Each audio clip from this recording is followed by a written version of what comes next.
Hello everyone. आपने allowances complete कर लिया है और अब बारी है परक्यूजिट्स की। एम्प्लॉयर अपने एम्प्लॉय को बेसिक सैलरी के अलावा बड़े सारे और बेनिफिट्स देता है और ये बेनिफिट्स देने के दो तरीके होते हैं।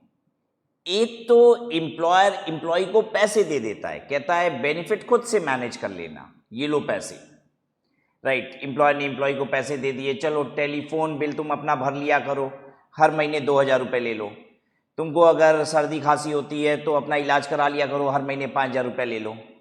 राइट, किराया तुम्हारा जो भी होता है वो पे कर लिया करो, तुम हमसे हर महीने 15,000 रुपये ले लिया करो। तो ये है अलाउंसेस। परक्यूजिट क्या होता है? एम्प्लॉयर एम्प्लॉय को बेनिफिट इन काइंड दे देता है, मतलब वो सीधे बेनिफिट ही दे देता है, पैसा नहीं देता, वो बेनिफिट ही दे देता है। मतलब अगर आप बीमार पड़े तो इलाज एम्प्लॉयर ने करा दिया, रहने के लिए आपको घर दे दिया, आने जाने के लिए आपको गाड़ी दे दी, पेट्रोल भी एम्प्लॉयर ही भरा देता है। यानी आपको नकदी पैसे नहीं मिलते हैं, आपको सीधे सीधे बेनिफिट इन काइंड ही मिल जाता है। इसे कहा जाता है परक्यूजिट। लेकिन परक्यूजिट की डेफिनेशन यहां पे खत्म नहीं होती। एक बहुत थिन लाइन ऑफ डिफरेंस वाले भी कुछ आइटम है अलाउंसेस और परक्यूजिट के, वो भी हमें समझना होगा। तो आइए ध्यान से सुनिएगा मेरी बात को। अगर एम्प्लॉयर आपको हर महीने 10,000 रुपए दे दे और बोले कि कभी भी सर्दी खांसी कोई भी बीमारी हो तो अपना इलाज करा लेना, तो ये 10,000 रुपए क्या है? अलाउंसेस। आप बीमार पड़े, राइट, आपके हॉस्पिटल का बिल आया 25,412 रुपया और एम्प्लॉयर ने ये 25,412 रुपया हॉस्पिटल का बिल भर दिया। जल्दी बताइए ये क्या है? तो आप कहेंगे सर परक्यूजिट है, बेनिफिट इन काइंड मिला है। लेकिन अब एक तीसरी बात हम कहते हैं कि आप बीमार पड़े, हॉस्पिटल का बिल आया 25,412 रुपया, एम्प्लॉयर आपसे हॉस्पिटल मिलने आया 1 किलो सेब के साथ और आपसे पूछता है कि तुम्हारा बिल कितना बना है हॉस्पिटल का, तुम डिस्चार्ज होने वाले हो 1 घंटे में, कहते हो हाँ डिस्चार्ज होने वाला हूँ, 25,412 रुपये बिल आया है। तो एम्प्लॉयर ने 25,412 रुपया तुम्ही को दे दिया, कहा ठीक है निकलते समय अपना पेमेंट कर लेना। अब क्या है ये 25,412 रुपये? अलाउंस की परक्यूजिट? अभी भी परक्यूजिट ही है। बहुत सारे बच्चे यहां सोचने लग जाते हैं पैसा मिल गया ये अलाउंस हो गया, नहीं, ये भी परक्यूजिट है। एक बात बताइए, क्या एम्प्लॉयर अब जाके लाइन में लगेगा हॉस्पिटल के और जमा करेगा बिल? Obviously not. ये बेनिफिट इन काइंड ही है। आपको 25,412 में से आप कुछ बचा लेंगे क्या? नहीं। अलाउंसेस का एक अलग नेचर होता है, वो एक्सपेंस होने के पहले ही मिल जाता है, पहले से अमाउंट डिटरमिन होता है कि इतना ही पैसा देना है। खर्चा उससे कम ज्यादा भी हो सकता है, खर्चा ना हो ऐसा भी हो सकता है। लेकिन परक्यूजिट में ऐसा नहीं होगा। परक्यूजिट में जितना खर्चा है उतना ही पैसा मिला है ताकि वो खर्चा पे हो जाए। मतलब या तो एम्प्लॉयर डायरेक्ट पे कर देता है वो बेनिफिट देने के लिए, या आपको पैसा दे देता है कि भाई ये बेनिफिट के लिए पे कर लो, लेकिन वो अमाउंट एग्जैक्टली उस बेनिफिट के बराबर का होता है। फिर से एक दूसरे एग्जांपल से समझते हैं। एम्प्लॉयर आपको हर महीने 2,000 रुपए देता है कि अपना टेलीफोन बिल भर लेना। अरे तो भाई टेलीफोन बिल आपका 200 भी आ सकता है, किसी महीने 20,000 भी हो सकता है, राइट। लेकिन अगर एम्प्लॉयर आपका टेलीफोन बिल जितना आता है वो खुद ही पे करा देता है, आपको मतलब ही नहीं, जो बिल आया आपका पे हो जाता है, तो ये परक्यूजिट है। लेकिन अगर एम्प्लॉयर आपसे ये कहते कि तुम्हारा जितना भी टेलीफोन का बिल आता है ना तुम हमको बता दिया करो और हमसे एग्जैक्टली उतना पैसा ले लिया करो, मतलब तुम्हारा 2,813 रुपया हुआ तो 2,813 रुपये ले लो, तो अब ये क्या है? ये अलाउंस हो गया क्या? नहीं यार, ये भी परक्यूजिट ही है। अरे एम्प्लॉयर डायरेक्ट जमा कर दे या आपको दे दे जमा करने के लिए, बात तो एक ही है ना, समझने की कोशिश कीजिए, अंतर नहीं है इसमें। तो ये भी परक्यूजिट है। तो अलाउंसेस होता है monetary payment, wherein expenditure may be less, may be more, और इवन एक्सपेंडिचर हो ही ना ऐसा भी हो सकता है। लेकिन परक्यूजिट क्या चीज है? जहां पे आपको एम्प्लॉयर बेनिफिट इन काइंड देता है, आपको पैसे देता ही नहीं, और या फिर अगर पैसा देता है तो वो equal to the amount of expenditure होता है, वो एक्सपेंडिचर की एट टाइम्स रिम्बर्समेंट भी होती है, ठीक है, equal to the amount of expenditure होगा। जैसे हॉस्पिटल का आपका बिल आया था 25,000 कितना 412 रुपया ना समथिंग, तो एम्प्लॉयर ने आपसे कहा जब वो मिलने आया तो कहा कि अपना हॉस्पिटल का बिल भर लेना और कल तुम ऑफिस आओगे ना, तो आप कहते हो हाँ ऑफिस आएंगे अब तो ठीक हो गए हैं, तो कहता है कि 25,412 रुपया कल हम तुमको ऑफिस में दे देंगे। तो आप अपना बिल भर दिए और फिर अगले दिन जाके एम्प्लॉयर से ले लिए, तो ये क्या है? परक्यूसिटी है, ये अलाउंस नहीं है। अलाउंस अगर होता तो आप बीमार पड़े हो नहीं पड़े हो, पहले से ही एक प्री डिटरमिन्ड अमाउंट आपको मिल रहा होता। आई होप अब तो क्लियर हो गया डिफरेंस क्या है। तो देखिए अलाउंसेस क्या है, अलाउंसेस है मॉनेटरी पेमेंट, ठीक है। यहां पे expenditure for benefit may be less than, is equal to or greater than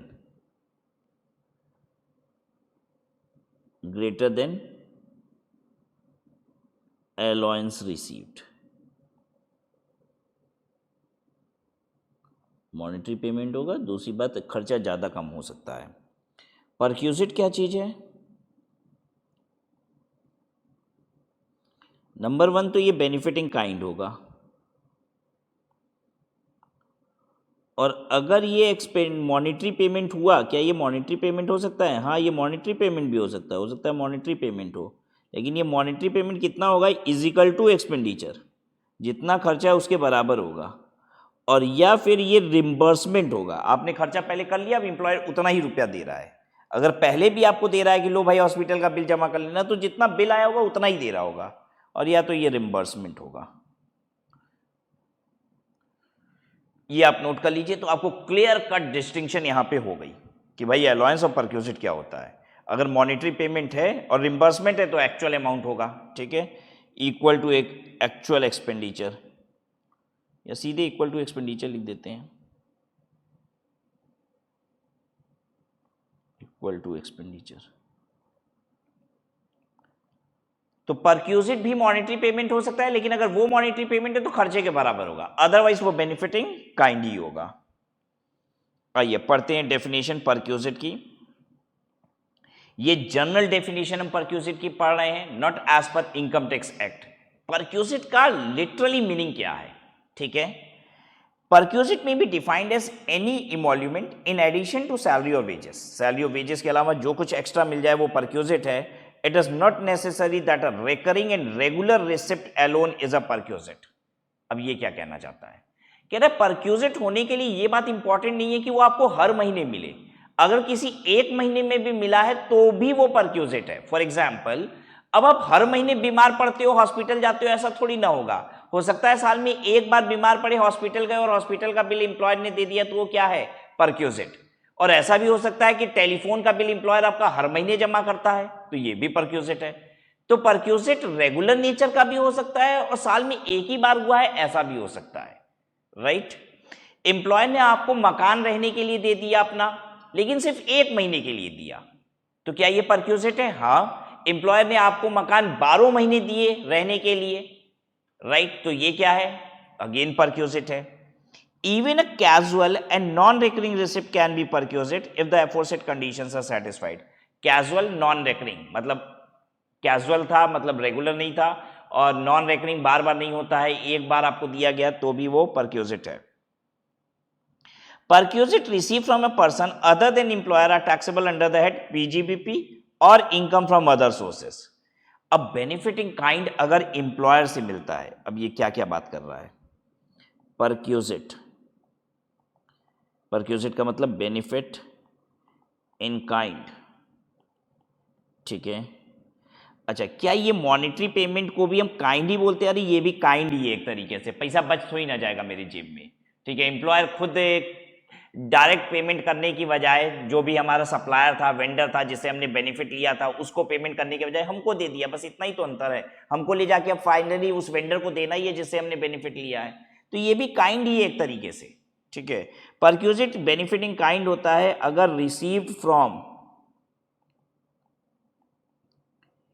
employer है, तो क्या कहता है? कहता है ये हो जाएगा सैलरी की income.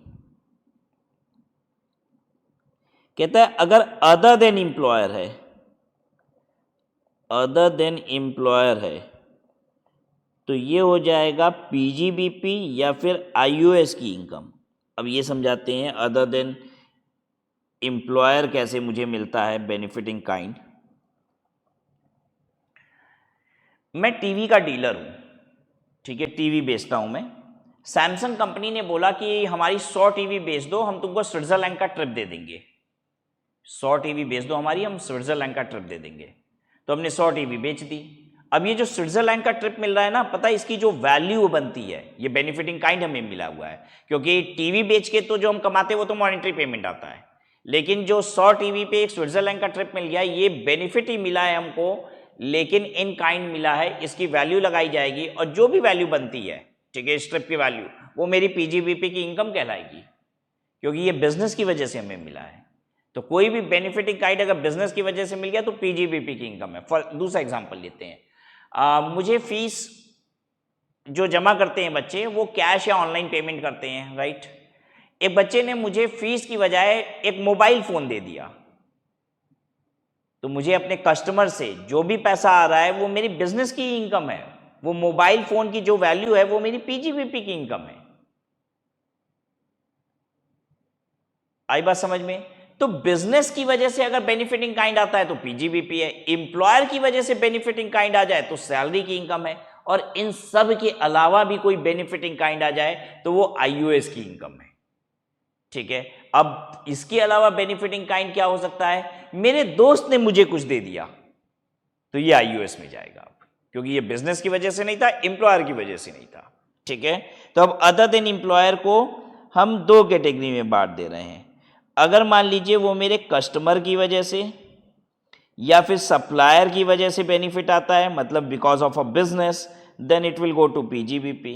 And if it is from friend, relative, इन सब की वजह से है, तो फिर क्या होगा ऐसे केस में? Then it is income from other sources.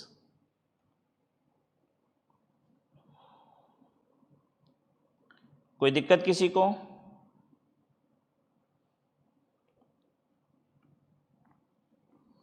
I hope you have noted this. A benefit or advantage would be taxable as perquisite only if it has legal origin. अब ये क्या बात बोल रहा है? एक बेनिफिट और एडवांटेज टैक्सेबल होगा as perquisite only if it has a legal origin. समझिए, एम्प्लॉयर आपको कार देता है घर जाने के लिए, घर से आने के लिए, क्या ये बेनिफिटिंग काइंड है? हाँ, एम्प्लॉयर ने कार दिया है घर आने जाने के लिए, पेट्रोल भी एम्प्लॉयर ही भरवाता है, तो ये बेनिफिटिंग काइंड है, ये टैक्सेबल है एज परक्विजिट। लेकिन एक दूसरा सिचुएशन देखते हैं। पता है, ऑफिस की बिल्डिंग के बेसमेंट में एम्प्लॉयर की ना 4-4 गाड़ियां खड़ी हैं। ये देखो, ये 4 गाड़ियां, ये एक कार, ठीक है, ये दूसरी कार, तीसरी कार, ठीक है। अच्छा, कार बढ़िया नहीं बना रहे हैं सर आप, देखो ये वाली कार देखो अच्छी लग रही है, चौथी कार। ये 4-4 कार एम्प्लॉयर की खड़ी है कंपनी की बेसमेंट में। अब एम्प्लॉयर क्या बजे आता है मैं बताऊं? वो 10 बजे ऑफिस आता है एम्प्लॉयर, ठीक है, एम्प्लॉयर का टाइमिंग क्या है, और 6 बजे वो वापस घर भी चला जाता है। तो कोई एक कार लेके आता है, वो उसी कार से चला जाता है। मान लो एम्प्लॉयर इससे चला गया घर, ठीक है, क्या बजे आया? 10 बजे सुबह आया, 6 बजे चला भी गया। एम्प्लॉय की पता है क्या टाइम है? जो वहाँ नौकरी कर रहा है उसकी टाइम है 9 AM टू 7 PM। उसको 9 बजे आना है और 7 बजे उसको जाना है, ठीक है। तो उसको मालूम है कि एम्प्लॉयर तो 10 बजे आता है और 6 बजे निकल जाता है। तो जब एम्प्लॉय 6 बजे निकल जाता है तो 7 बजे जब एम्प्लॉय निकलता है तो ये वाली कार लेके निकल जाता है, बिना एम्प्लॉय से पूछे, बताता भी नहीं है, बिना पूछे ही ये वाली गाड़ी लेके निकल गया। और उसको मालूम है कि अगले दिन हम तो सुबह आएंगे पहले, एम्प्लॉयर तो बाद में आएगा, वो तो 10 बजे आएगा, तो सुबह लाके वापस गाड़ी खड़ी भी कर देता है यहाँ पे। तो एम्प्लॉयर को पता भी नहीं चलता, वो तो जब आता है तो देखता है हाँ भाई मेरी 3 गाड़ियां और खड़ी हैं आराम से। इसी के लिए यहां पे बात लिखी हुई है, अ बेनिफिट और advantage would be taxable as perquisite only if it has a legal origin. An unauthorised advantage taken by the employee, ये पता है क्या था? Unauthorised advantage. ये ऑथराइज नहीं था कि कार लेके जाए, ये अनऑथराइज्ड उसने फायदा ले लिया without his employer's authority. Employer ने उसको ये अलाउ थोड़ी ना किया था, would not amount to perquisite taxable under the act. कह रहा है ये तो बेनिफिट तो इंप्लॉय को मिल गया, बेनिफिट इन काइंड, लेकिन ये टैक्सेबल नहीं होगा एज परक्यूजिट। आप कहोगे सर बढ़िया है, इंप्लॉयर को बता के गाड़ी ले जाएंगे तो टैक्सेबल एज परक्यूजिट हो जाएगा, नहीं बता के ले जाएंगे तो टैक्सेबल भी नहीं होगा। ये तो बढ़िया, तो बिना बताए ले जाएंगे इंप्लॉयर की गाड़ी। बल्कि इनफैक्ट एक काम करते हैं, इंप्लॉयर की गाड़ी भी ले जाते हैं बिना बताए। ऑफिस में सोफा सेट वगैरह पड़ा होगा वो भी उठा के धीरे से ले जाएंगे घर, कुर्सी टेबल पड़ी है वो भी ले जाते हैं, सब घर बिना बताए ले जाते हैं, क्योंकि बिना बताए ले जाएंगे तो कुछ भी टैक्सेबल भी नहीं होगा। तो ध्यान दीजिएगा, इनकम टैक्स में टैक्सेबल नहीं होगा, लेकिन अगर इंप्लॉयर पुलिस में कंप्लेन करेगा तो आपकी बैंड बजेगी, ठीक है ना। तो यहां पे टैक्सेबल नहीं होगा, वो ये बताना चाहता है। तो on the other hand, if the benefit has been conferred unilaterally without the aid of agreement between the parties, तो इसके पहले वाली बात समझ गए ना कि it has to get have an legal origin. अगर इंप्लॉयर इंप्लॉय को बेनिफिट दे रहा है तो वो अगर लीगली बेनिफिट इंप्लॉय को मिल रहा है तब तो वो टैक्सेबल एज परक्यूजिट होगा। इंप्लॉय चोरी से कोई बेनिफिट ले ले तो वो उसके हाथ में टैक्सेबल नहीं होता है। अब यहां पे क्या चीज है, on the other hand, if the benefit has been conferred unilaterally without the aid of agreement between the parties, the employee can be taxed on the perquisite। अब ये क्या चीज है, पता है जब मैंने नौकरी दी, एक एम्प्लॉय है मेरे यहां, मैंने उसको जब नौकरी दी ना तो मैंने उसको बोला कि तुमको 25,000 रुपया महीना मिलेगा, ठीक है, प्लस उसके अलावा कुछ भी नहीं मिलेगा, कोई बेनिफिट नहीं है, बस 25,000 रुपया तनख्वाह मिलेगी महीने की, दैट्स ऑल, उसके अलावा कुछ नहीं मिलेगा। लेकिन जब वो ऑफिस ज्वाइन कर लिया ना तो गजब का मेहनती लड़का था, ठीक है, मैंने क्या किया, उसको कार दे दी आने जाने के लिए, उसको अपना एक फ्लैट दे दिया रहने के लिए, राइट। अब मैं आपसे जानना चाहता हूं क्या ये सब कुछ एग्रीमेंट में लिखा हुआ था, जो मैंने उसको ऑफर लेटर लिया था या जो भी उसके साथ एग्री किया था terms and condition of job, क्या उसमें ये बात लिखी थी? नहीं, ये जो मैंने दिया है ये यूनिलैटरली दिया है। देखिए बाइलेटरल क्या होता है, जब कोई भी चीज बाउंड हो एग्रीमेंट के तहत, तो दोनों पार्टी की सहमति से कुछ होता है तो वो होता है बाइलेटरल, ठीक है। यूनिलैटरल क्या होता है, एक इंसान अपनी मर्जी से दे दे।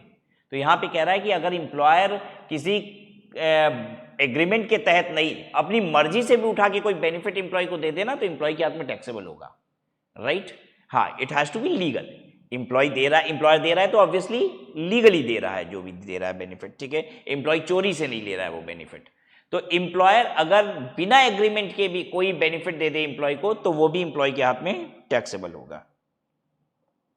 It is not necessary that the benefit should have been received under an enforceable right.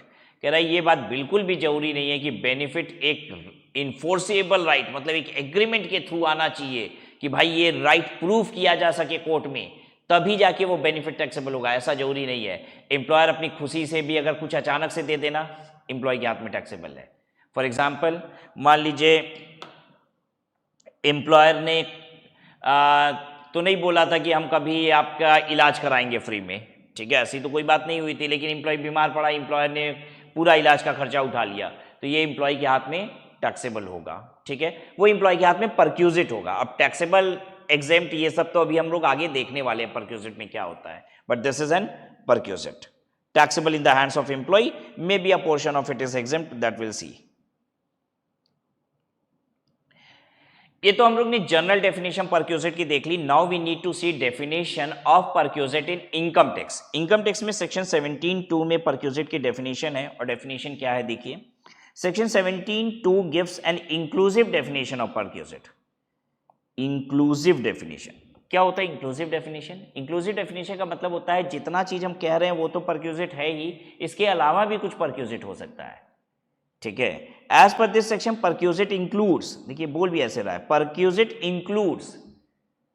अगर इसी की जगह परक्यूजिट इंक्लूड्स की जगह मान लीजिए यहां पे इंक्लूड ना लिख के लिख देता परक्यूजिट्स आर, तो पता है इसका मतलब क्या हो जाता है कि बस यही परक्यूजिट है, इसके अलावा कुछ नहीं हो सकता। परक्यूजिट इंक्लूड्स बोलने का मतलब होता है परक्यूजिट में ये सब चीज आता है, यानी कुछ और भी हो सकता है।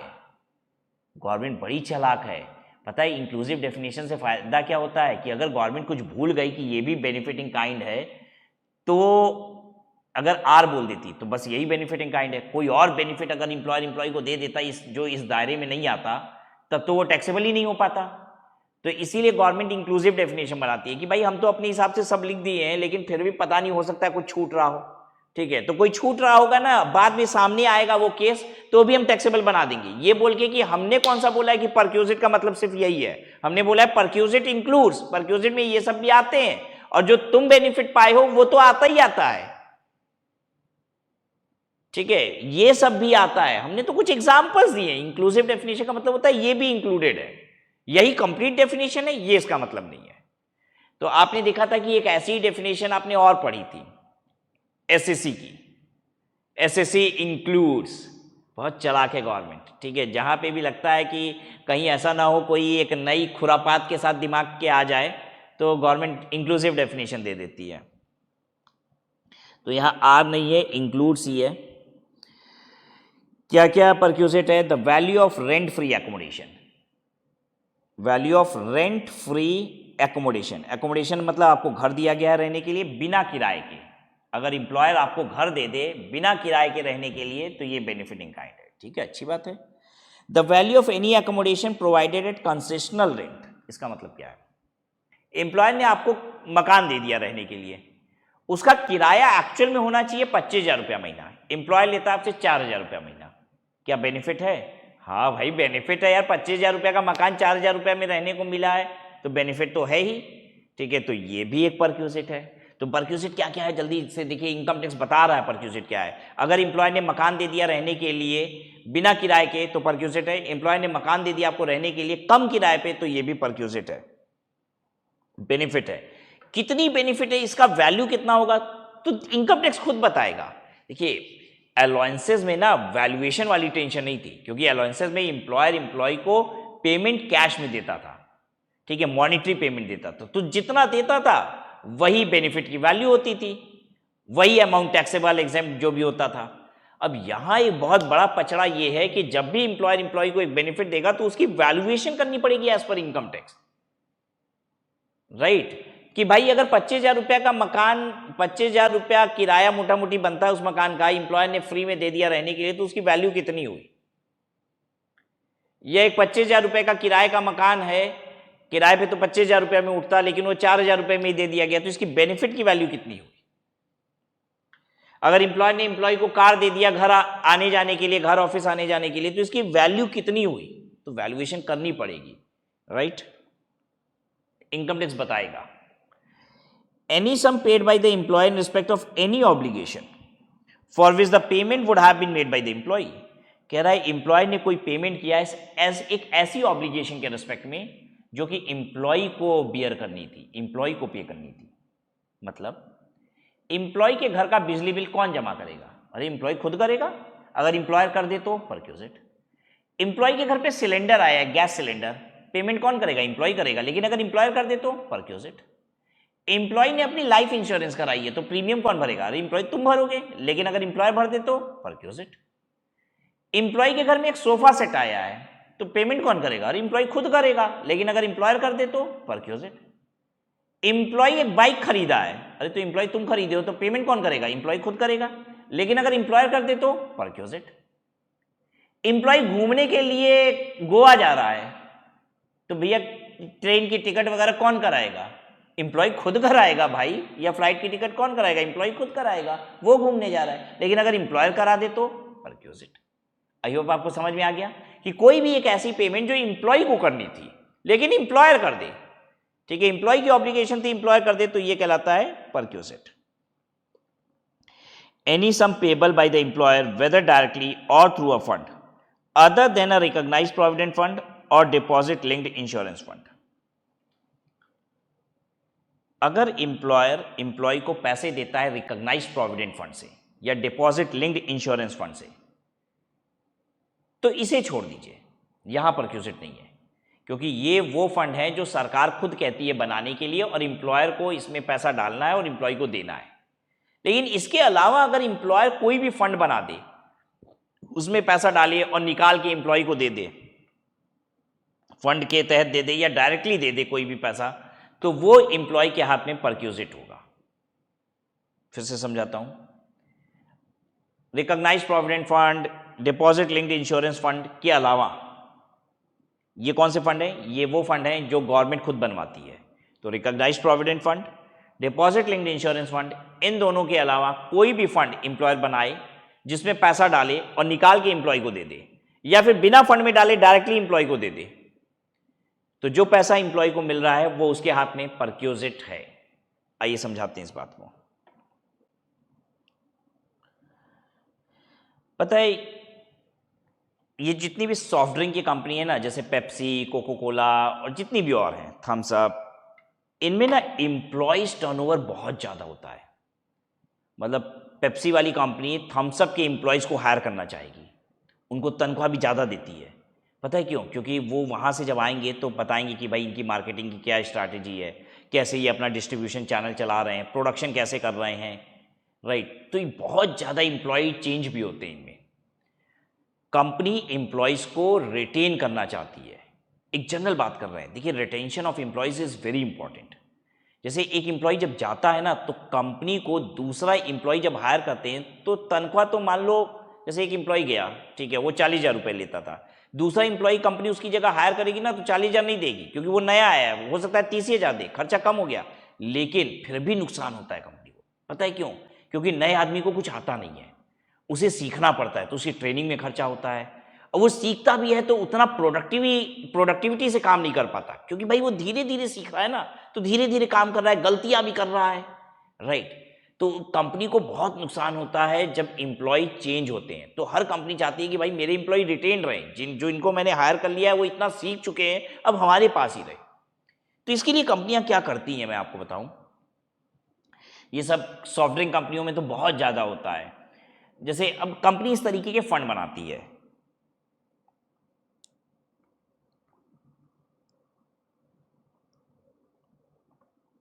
इसका नाम है employees children higher education fund.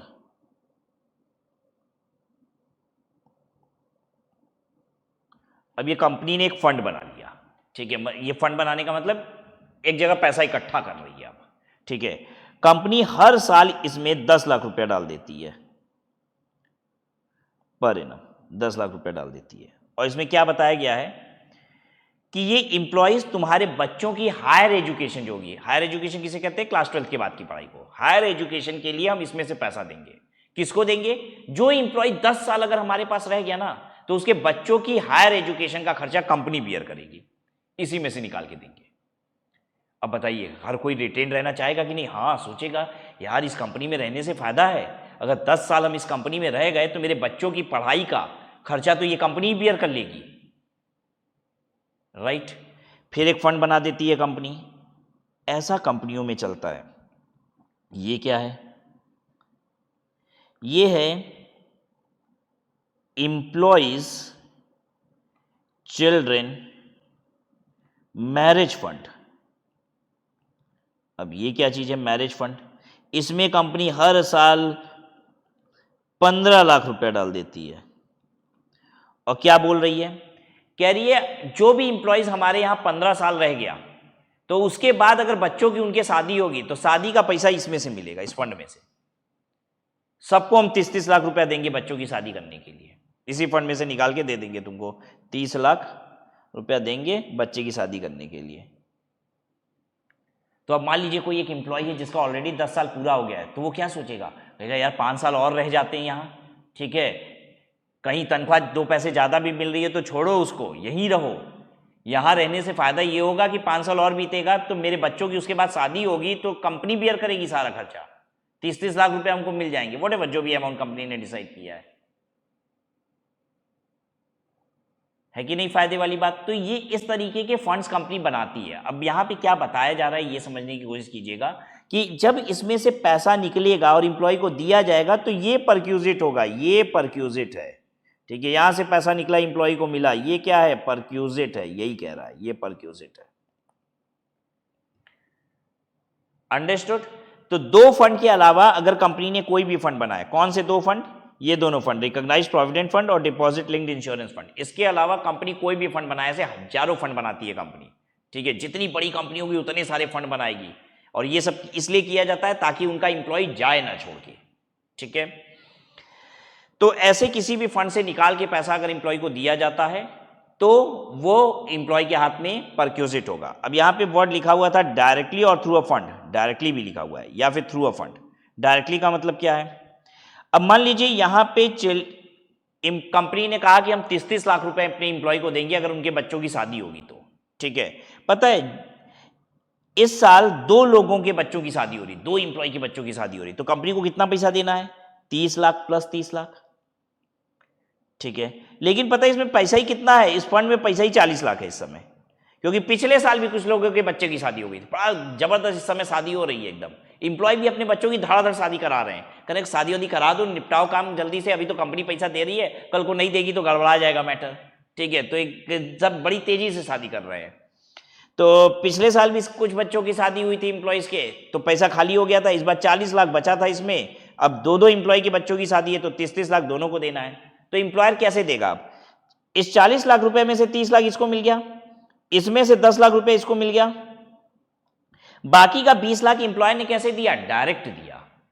Fund में तो था ही नहीं, तो एम्प्लॉयर ने डायरेक्ट दे दिया। ये लो एम्प्लॉय, बात समझ में आया? तो डायरेक्ट दिया, फंड से दिया, जो भी दिया परक्यूजिट है। अब डायरेक्ट का मतलब भी समझ गए ना कि भाई फंड में हो सकता है पैसा ही नहीं है इतना, दे दिया, राइट। दूसरा और क्या चीज हो सकता है? अब ध्यान से समझिएगा। देखिए मैंने आपको एक बात बताई है, बहुत सिंपल सी बात बताई है। दुनिया का कोई कानून एक एम्प्लॉयर को एम्प्लॉय को पैसे देने से मना नहीं कर सकता। हमने तो यहां पे कहा है कि शादी होगी तो पैसा देंगे, ठीक है। मेरा एक बहुत चहेता एम्प्लॉय है, उसको हम बहुत मानते हैं। उसके बच्चे की शादी नहीं है, उसके बच्चे का बर्थडे है। उसने कहा सर मेरे बच्चे का बर्थडे है और वो डेस्टिनेशन बर्थडे सेलिब्रेट करना चाहता है, 5 लाख रुपए का खर्चा है, हम चाहते हैं कि आप ये खर्चा बियर कर लें। मैंने कहा ठीक है यार, तुम्हारे लिए कौन सी बड़ी बात है, चलो ये लो 5 लाख रुपए। अरे ऐसा तो कोई फंड ही नहीं बनाया, कोई नियम ही नहीं था कंपनी में कि बर्थडे मनाने का एम्प्लॉय के बच्चे का हम पैसा देते हैं, लेकिन दे दिया हमने। तो कहीं फंड से देंगे क्या? नहीं, डायरेक्टली दे दिया 5 लाख रुपए। तो ये 5 लाख रुपए एम्प्लॉय के हाथ में क्या है? परक्यूजिट है। ये भी बात आती है यहां जो डायरेक्ट लिखा हुआ है। नेक्स्ट उसके बाद the value of any specified security or sweat equity shares allowed free of cost or at concessional rate to the SSC. देखिए ये भी बहुत प्रोमिनेंट तरीका है एम्प्लॉय को रिटेन करने का, जिसको हम बोलते हैं eShop, employees stock option plan. इसमें कंपनी अपने शेयर्स को सस्ते रेट पे एम्प्लॉय को देती है, राइट। सस्ते रेट का मतलब कि कंपनी के शेयर की फेस वैल्यू है 10 रुपया, ठीक है, मार्केट में वैल्यू चल रही है 1000 रुपया, एम्प्लॉयज को कहती है तुमको हम 10 रुपए के रेट में ही दे देंगे या 100 रुपए के रेट में दे देंगे, मार्केट वैल्यू कितनी है 1000 रुपये। तो जब सस्ते रेट में कंपनी अपने एम्प्लॉयज को अपने शेयर्स देती है तो क्या ये एक बेनिफिट है which is flowing to employees? Obviously yes, right. और ये बेनिफिट एम्प्लॉय के हाथ में टैक्सेबल होगा एज परक्यूजिट। मैं आपको बताऊं ऐसी बहुत सारी कंपनीज हैं जिन्होंने ईशॉप के जरिए अपने एम्प्लॉयज की बहुत ह्यूज वेल्थ क्रिएट की है, राइट। तो बहुत सारी कंपनीज ने ईशॉप के जरिए मतलब मैंने तो देखा है कि किसी किसी कंपनीज में कुछ एम्प्लॉयज़ हैं जो बहुत ब्लू कॉलर एम्प्लॉयज़ हैं, प्यून हैं, ड्राइवर्स हैं, उनको कंपनी ने अपने शेयर्स दिए हैं, जिनकी वजह से over a period of time 10 साल बाद 20 साल बाद they have become a very wealthy person, right. Infosys की मैं आपको बात बताऊं, इन्फोसिस ने अपना ईशॉप लाया था 1980s के आसपास, 1980 के आसपास, 1980 या 1981 में इन्फोसिस ने लाया था अपना ESOP plan, employees stock option plan. Employees को शेयर्स दिए थे सस्ते रेट पे, ठीक है। तो Narayan Murthy was the director of that time और वही फाउंडर हैं इस कंपनी के। तो उन्होंने जो ड्राइवर है उनका, उनको भी ईशॉप दिए थे, एम्प्लॉयज स्टॉक ऑप्शन, ठीक है, उनको भी शेयर्स मिले थे। नारायण मूर्ति का ड्राइवर मतलब वो तो कंपनी का ही एम्प्लॉय हुआ, ठीक है, तो उसे भी शेयर्स मिले थे। जो अभी कुछ समय पहले, मैं 2-4 साल पहले की बात कर रहा हूँ, मतलब 1981 से, अब तो बहुत साल हो गए, तो अभी 2-4 साल पहले की मैं न्यूज़ देख रहा था, तो उसमें बता रहा था कि उस ड्राइवर को जो शेयर्स मिले थे 1980 में इन्फोसिस कंपनी के, उसकी जो वैल्यू आज की डेट में है that is somewhere around 100 crore, 100 crore रुपए की वैल्यू है। अब देखिए मजे, देखिए एक ड्राइवर ने 100 करोड़ रुपए की वेल्थ बना ली, कैसे? क्योंकि उसको ईसॉप के जरिए शेयर्स मिले थे।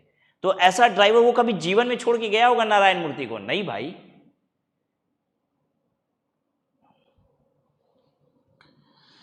नेक्स्ट देखिएगा, the amount of any contribution to provident fund, approved superannuation fund and national pension fund by the employer in respect of SSC to the extent it exceeds 7,50,000। तीन चीजों का contribution, provident fund, employer employee को provident fund में पैसा डालता है, approve superannuation fund में डालता है, नेशनल पेंशन फंड में पैसा डालता है। ये तीन क्या है? Provident fund, approved superannuation fund और नेशनल पेंशन फंड। ये तीनों रिटायरमेंट बेनिफिट है। एम्प्लॉय जब रिटायर करता है तो उसको ये सब पैसे मिलते हैं, जिसके लिए एम्प्लॉयर हर साल इसमें पैसे डालते रहता है। ठीक है, प्रोविडेंट फंड तो ऐसा है जिसमें एम्प्लॉय भी पैसे डालता है। ठीक है, तो ये सारे फंड्स हैं जिसमें एम्प्लॉयर पैसे डालता है और जब एम्प्लॉय रिटायर करता है तो उसको ये बेनिफिट मिल जाता है। आप पूछेंगे सर क्या होता है इसका, एक्चुअल में मतलब क्या है? तो हम बोलेंगे कि बेटा तुम्हारा नाम रमेश है, जरा मतलब बताओ इसका क्या है? कोई मतलब नहीं है, नाम है। ठीक है, दो लड़के हैं रमेश और सुरेश, हम कहेंगे what is the difference between Ramesh and Suresh? सिर्फ नाम के रिस्पेक्ट में अंतर बताओ। अरे कैसे बताए कोई अंतर? ये दो लोगों के नाम है, एग्जैक्टली द सेम।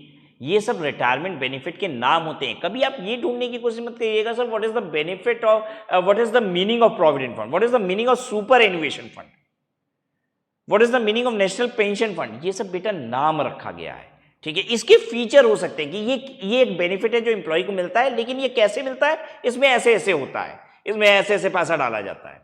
एक्चुअली में सरकार समय समय पे नियम बनाती रहती है, कहती है एम्प्लॉय को ना चलो एक काम करते हैं, एम्प्लॉयर से ये पैसा दिलवाते हैं, इसका नाम क्या होगा? चलो एक्स रख देते हैं। नहीं नहीं, एक काम करते हैं ये भी पैसा दिलवाते हैं बेनिफिट एम्प्लॉय को रिटायरमेंट के समय पे, इसका नाम क्या रख दें? चलो वाई रख देते हैं। तो इट्स एग्जैक्टली द सेम। तो ये तीन बेनिफिट एम्प्लॉयर एम्प्लॉय को देता है, ठीक है, एनुअली कंट्रीब्यूट करके। अगर इन तीनों फंड में 7.5 लाख रुपए से ज्यादा एम्प्लॉयर डाल दे तो वो एम्प्लॉय के हाथ में टैक्सेबल होगा, अदरवाइज एग्जेम्प्ट है। ठीक है, एग्जाम्पल के तौर पे देख लीजिए,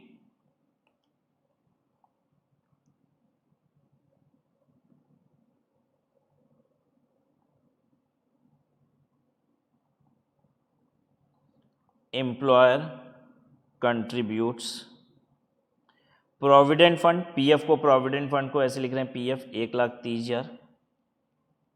ठीक है, एसएएफ सुपर एनुएशन फंड 7 लाख, और नेशनल पेंशन फंड में कितना डाला? मान लेते हैं 1 लाख रुपया डाल दिया, कितना पैसा हो गया टोटल? 9,30,000 रुपया। तो 7,50,000 रुपया तो एग्जेम्प्ट है, 7,50,000। ठीक है, बचा कितना? 1,80,000, ये टैक्सेबल हो जाएगा। ठीक है, अब एक दूसरा एग्जांपल लेते हैं।